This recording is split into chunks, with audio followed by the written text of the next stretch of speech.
In this lecture, we have two big results to look at. The first is called the monotone convergence theorem, and then the second one is called Bolzano Weierstrass, which is named after two mathematicians, Bolzano and Weierstrass.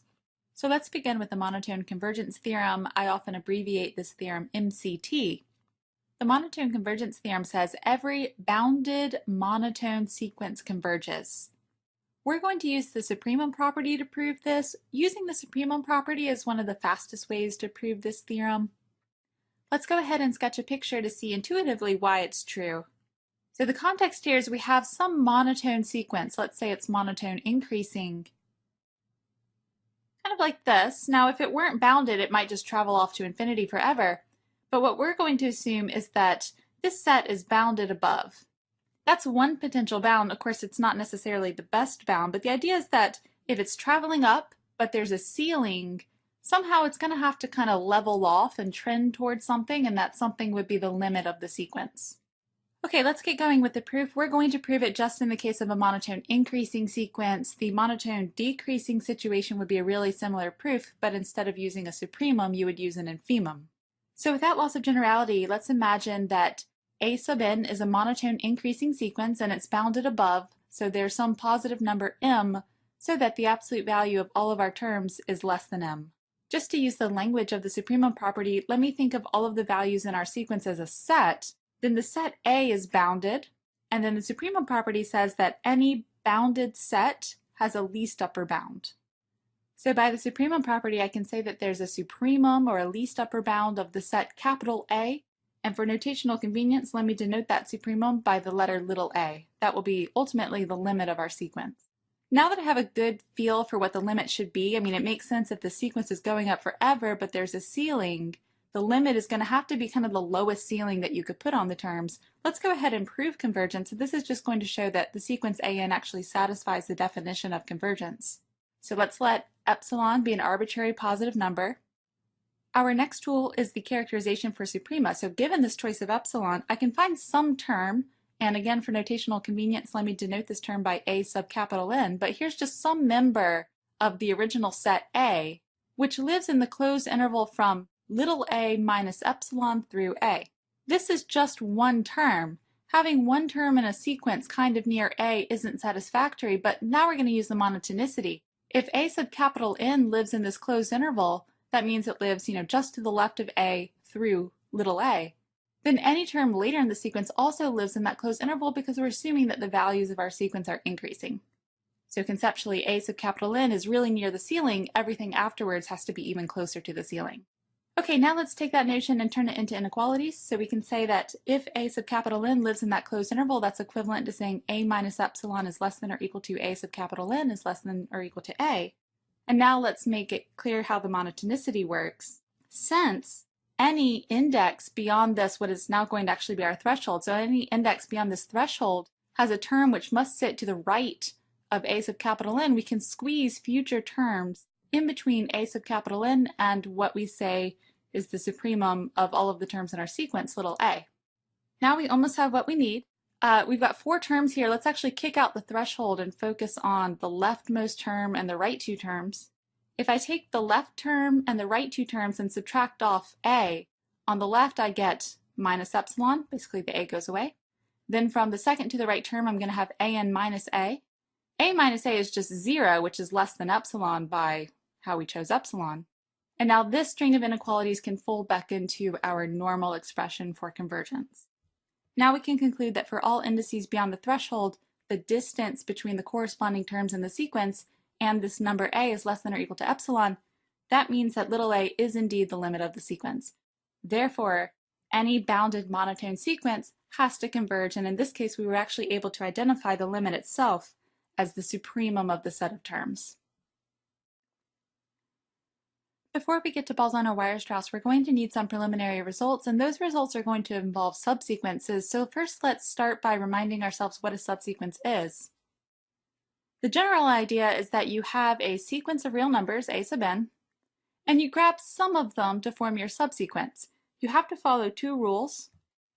You can't reorder the terms, so I can't do A37 then A3. I have to keep them in the original order. And then it has to be a sequence in its own right, so it has to go on forever. It can't be a finite list. So this idea is not usually too hard, right? So just follow the original order, grab some of the terms, go on forever. How we denote subsequences and proofs can be a bit challenging because of this notation here, so let me illustrate how this definition is working for this particular example. Here I have a specific subsequence. How would I denote this?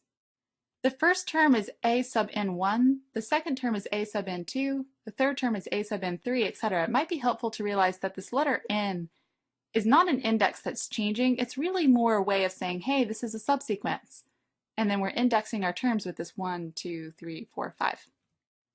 Then if you're reading this definition, this function from the natural numbers to the natural numbers that's being alluded to in this sentence here is really saying 1, the first index, 1, gets sent to n of 1, which back in our sequence is 3. 2, the second term in our sequence, goes with n of 2, and that's calling the 37th element out of the original sequence. N of 3 is 100, n of 4 is 101, n of 5 is 572, n of 6 is 888, etc. And now let's do an easy theorem. It's a very short proof. Let an be any sequence of real numbers which converges to some limit a. Then every single subsequence of an also is convergent and converges to the same limit a. It's a very short proof. Let's assume that an converges to a, and let a sub n of k be any subsequence of an, just like what we have up here. Now I'm going to show that a sub n of k satisfies the definition of convergence, but it really comes for free from the original sequence. So a sub n of k is really just going to inherit convergence from the original sequence. Let epsilon be greater than 0. Since a sub n converges to a, there exists some threshold capital N so that all of the indices beyond the threshold satisfy the property that their corresponding terms in the sequence minus the limit has a size less than or equal to epsilon, right? So this is just applying the definition of convergence to the starting sequence. But now our subsequence terms are also terms of the sequence, right? So if as nk grows off to infinity, eventually you're going to cross the threshold, and then these subsequence terms belong to the original sequence, so they also have to satisfy the same inequality. Okay, so that's it. The same threshold will work because n of k is referring back to a term from the original sequence, so it's got to make the definition of convergence for the original sequence satisfied, so it satisfies it for the subsequence. All right, so that's not a hard proof. There are two good corollaries we get out of this theorem. The first corollary is if you can look at a sequence and spot a subsequence which diverges, then the original sequence has to diverge. All right, so maybe most of the terms in the sequence are 0 or something like that, but every now and then a term is 10 to the nth power, right? So there's like occasionally a term that's growing off to infinity. That would be a subsequence which diverges to the original sequence diverges, if you can follow that example.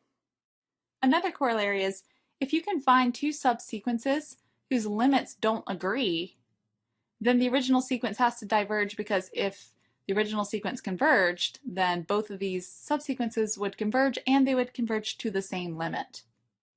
This corollary is one way of saying that -1 to the n, for example, has to diverge because from this sequence you could extract a sequence of all ones, which limits to 1, or you could extract a subsequence of all -1, which limits to -1. All right, we're going to use now the monotone convergence theorem and this result that subsequences of convergent sequences converge to the same limit to prove that a sequence that you probably expect converges to 0 does in fact converge to 0. So consider any number b that lives between 0 up through the number 1. We're going to prove that b to the n is a sequence which converges to 0. For example, 1/2 to the n, a half, a fourth, an eighth, etc., converges to 0. It may seem obvious, but we still have to prove it. So what we're going to do is first use the monotone convergence theorem just to say that the sequence converged. Think back to the monotone convergence theorem. It told you that convergence happened, but it didn't necessarily tell you what the limit was. So it was really just a result that allowed you to say, hey, this converges, but maybe I don't know to what. Once we verify that our sequence converges, then we'll actually compute the limit. And you'll see once we do it why it's a two-step process. Okay, so how are we going to use the monotone convergence theorem? Well, first let's show that our sequence is bounded, and then we'll show it's monotone. At that point, we'll have satisfied both the hypotheses of the MCT and we can conclude that convergence happens.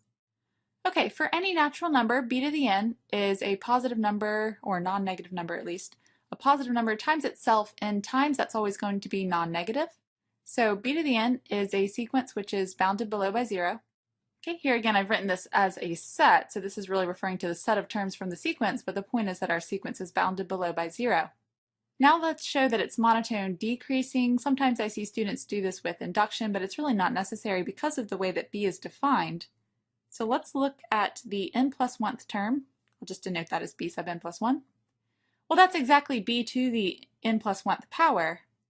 Now let me peel off one copy of b and write that as b times b to the n.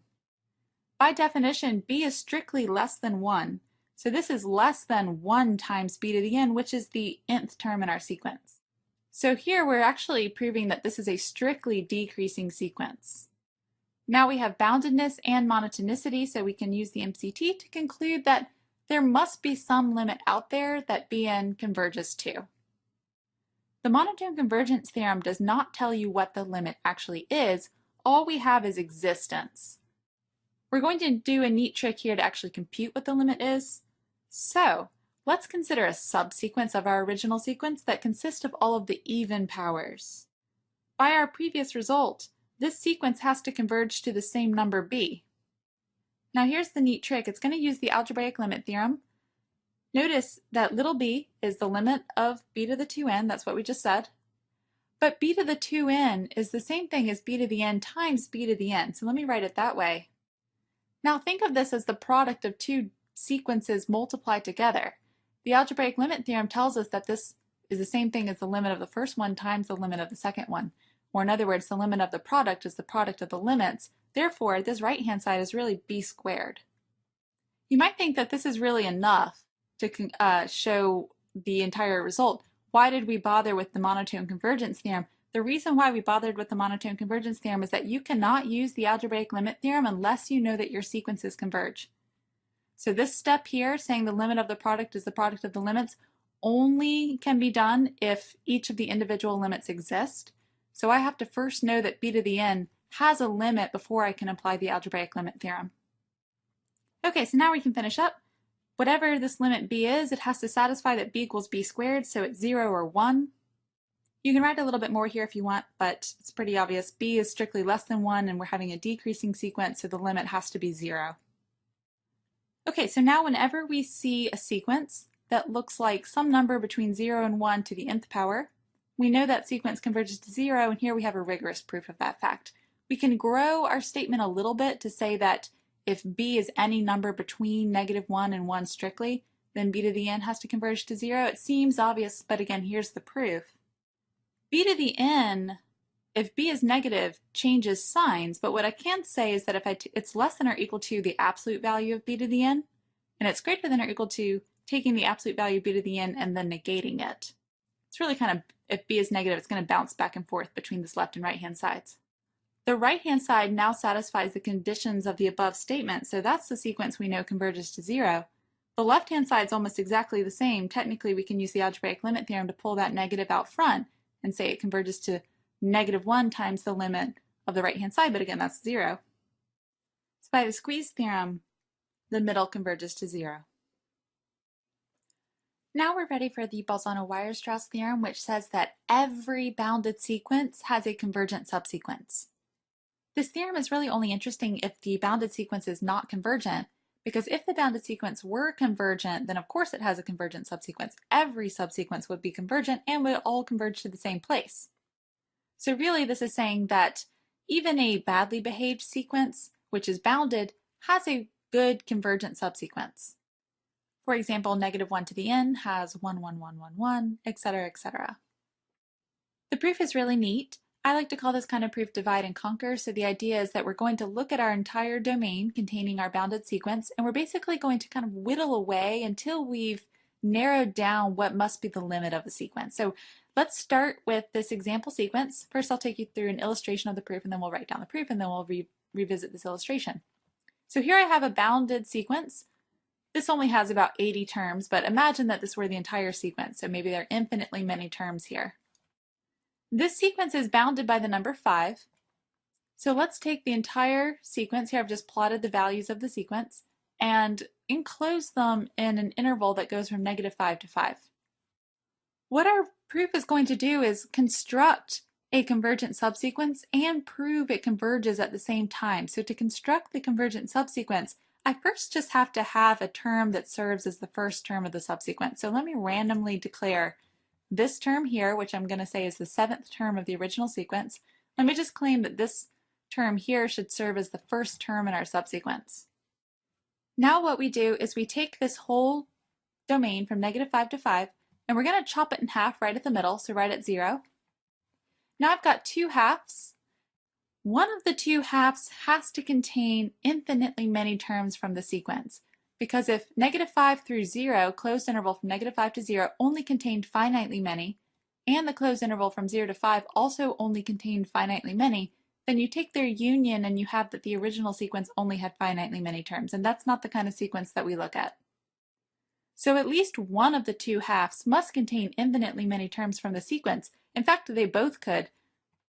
So in this illustration, I'm going to say that this right half looks like it has infinitely many terms from the sequence. So now let's kind of forget everything to the left and zoom in here. Let me grab any point from the sequence to serve as our second point in our subsequence, and all I have to do is ensure that I pick a term which sits to the right of a sub 7. I know that I can do that because there are infinitely many terms, right? Whatever index this is, it's finite, number 7. If I have infinitely many terms, I must be able to go beyond this index, right? So I have to be able to choose an element from the original sequence whose index is beyond 7. Okay, so here I have the second member of our subsequence, and now we're just going to rinse and repeat. Let me take this new domain from 0 to 5, chop it in half, and figure out which half has infinitely many terms. In this picture, I'm going to say it's the left half. Now we're looking at 0 through 2.5. Let me grab another term to be the next term in our subsequence. Right here, things are going to get kind of clustered, so I didn't label it, but this would be a sub n3, and I would just have to choose one of the infinitely many options here whose index is beyond 47 in this illustration. Okay, next we continue, so we keep chopping the interval in half, grabbing another point, chop it in half, grab another point, etc., etc. You can see now what's happening. So I'm going to start taking points inside of here. We would keep chopping in half and taking more points, chop in half, taking more points. These points are going to get really close together. And the idea is that we can always pick the next point in our subsequence because we're always looking at an interval which contains infinitely many points from the original sequence. So we can form a subsequence this way, and we're ensuring that the terms in our subsequence are getting really close together. I could try to identify the limit using, say, the nested interval property, but here what we're going to do is say, hey, if these terms are getting really close together, that sounds like a Cauchy sequence. Now we've basically done the proof out loud, but let's write it down. What we have to explain to the reader is how to chop these domains in half, how to pick the next member of the subsequence, and then we'll prove that convergence really does happen. Okay, so our only hypothesis for the Bolzano Weierstrass theorem is that we have a bounded sequence. So let A sub n be a sequence of real numbers bounded by m. M here is positive. Let our first interval be the closed interval from -m to m. That was like the closed interval from -5 to 5 in our picture. Okay, let me make a few remarks. Our entire sequence sits inside of this first interval. Also, what was important in that illustration was that our intervals were getting smaller and smaller, so to communicate that idea, let's track the lengths of the intervals every time we have them. This first interval has a length, which I'll denote by L sub 0, of 2m, right, all the way from -m to m. And then we'll need a way to describe that conveniently, so let me think of that as 2 to the 1 minus 0, where 0 is the index of the interval that we're looking at. Okay, lastly, let's just choose any term. We could choose a sub 1 if we wanted to serve as the first term in our subsequence. Now we have to cut this interval in half. So let's consider -m through 0, that closed interval, and the closed interval from 0 to m. Again, at least one of these two must contain infinitely many terms from the sequence, because if neither contained infinitely many terms, then we wouldn't have an infinite sequence. Perhaps they both do, but make a choice. Choose I sub 1 to be a half of the original interval, which contains infinitely many points. For the next term in our subsequence, choose a sub n of 2 to be any term that lives in the interval that we chose. Could be 0 through m, that would be kind of like the illustration. And choose it in such a way that n of 2 is greater than n of 1 so that we're moving towards the right in our sequence as we're required to do. This choice is always possible because we have infinitely many points.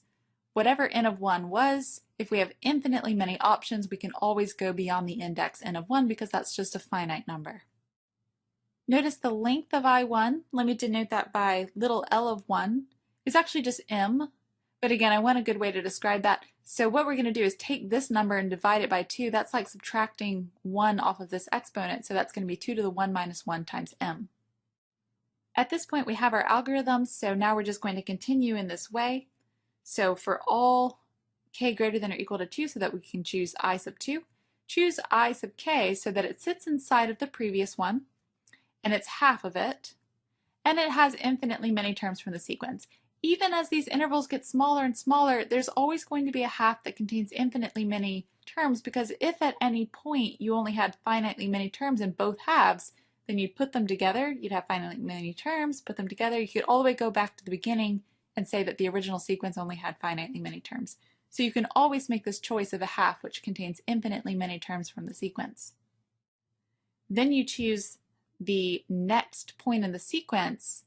Here the indexing is a little bit off because I started with a sub n of 1, then a sub n of 2, so here we're choosing a sub n of k plus 1 to be any term from the sequence that lives inside of the interval in question, so that the index is beyond the previous one. And again, that's a choice you can always make because you have infinitely many things to choose from.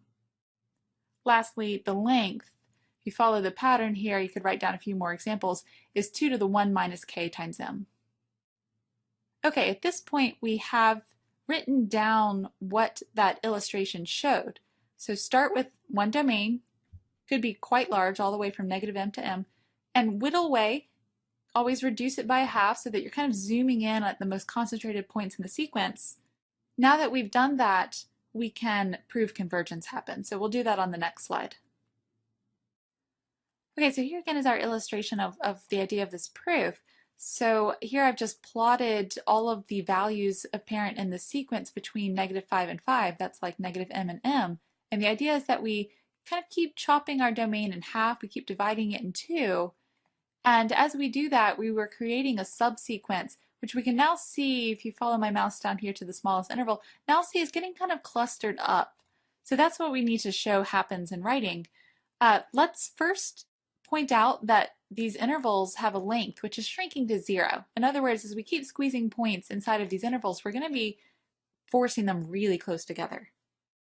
Okay, so let me take those length calculations and do just some algebra here. So we said that L sub k was 2 to the 1 minus k times m. Let me pull out a 2 and 2m, and then that's 2 to the minus k, which is really like 1/2 to the k. But hey, this is base 1/2. We just proved that the sequence 1/2 to the k converges to 0.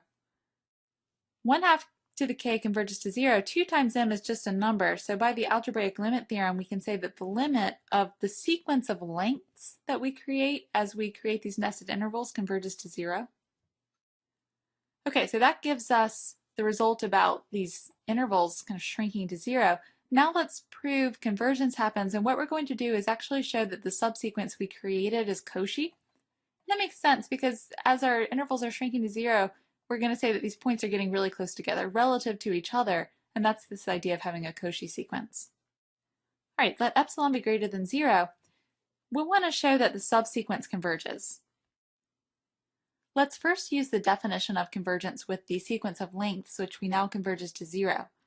So since the sequence of lengths L sub k converges to 0, there exists some threshold capital N, so that for all k greater than or equal to capital N, the absolute value of L of k is less than or equal to epsilon. By construction, if we choose an index beyond this threshold, the corresponding term from our subsequence is denoted by a sub n of k. Typically I say little m greater than or equal to little n, but we're already using little n here. So for any little m greater than or equal to j greater than or equal to n, the terms a sub n of j and a sub n of m live inside of the capital nth interval because of the nesting. And then that interval has a width less than or equal to epsilon. So that says that the distance between those two terms is less than or equal to epsilon, and that tells us that our subsequence is Cauchy. Now we apply the Cauchy criterion to conclude that the subsequence converges.